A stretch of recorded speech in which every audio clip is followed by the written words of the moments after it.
ತರ್ಕಕ್ಕೆ ನಿಲುಕದ ಘಟನೆಗಳ ವಿಡಿಯೋ ಸರಣಿಯ ಮಾಹಿತಿಯಲ್ಲಿ ಇವತ್ತು ನಿಮ್ಮ ಮುಂದೆ ವಿವರಿಸ್ತಾ ಇರೋದು ಒಡಿಸ್ಸಾದ ಪುರಿ ಜಗನ್ನಾಥ ದೇವಸ್ಥಾನದ ಬಗ್ಗೆ.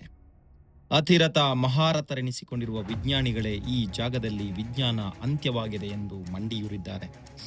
ಅದಕ್ಕೆ ಅವರು ನೀಡುವ ಕಾರಣಗಳು ಹಲವಾರು.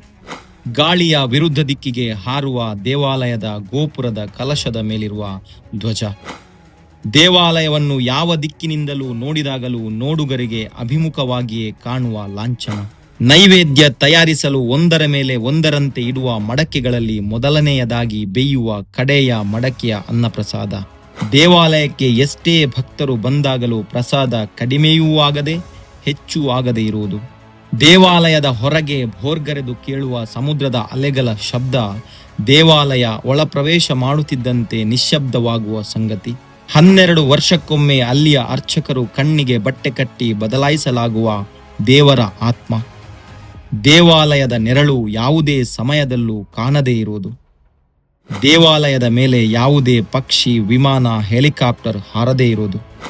ಈ ಎಲ್ಲ ಸಂಗತಿಗಳ ಹಿಂದಿರುವ ಕಾರಣವೇನೆಂದು ತಿಳಿಯದೆ ವಿಜ್ಞಾನವೇ ಶರಣಾಗಿ ನಿಂತಿರುವ ಈ ಜಾಗ ನಿಜಕ್ಕೂ ಕಲಿಯುಗದ ವಿಸ್ಮಯವೇ ಸರಿ.